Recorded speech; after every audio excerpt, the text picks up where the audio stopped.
All right, so in this video, we're going to take a look at the STL3D model builder.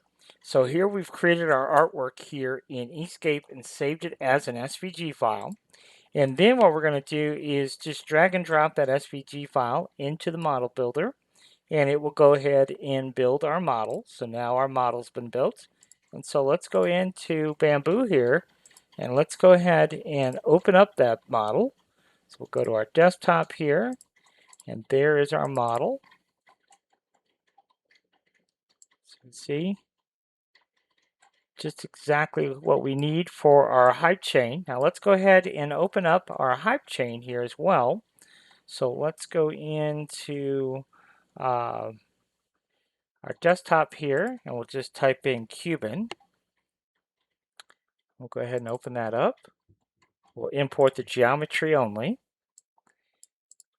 And then we can go ahead and move this here. Now, in order to print this, we do have to go ahead and come in here and take our Cuban and control click our main assembly and right click and merge, and there you have it. One completed hype chain ready to go.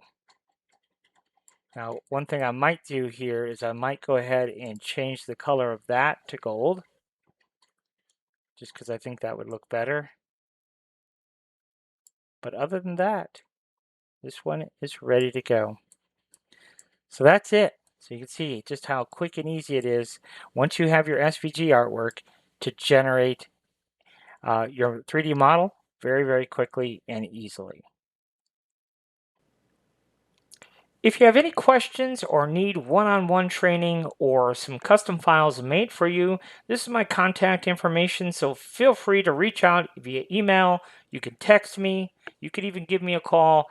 I'd be happy to answer questions or give you more details on the one-on-one training we offer, and as well as if you need custom files made until you are up to speed on how to make them yourself, feel free to reach out and we'd be happy to help you with that as well.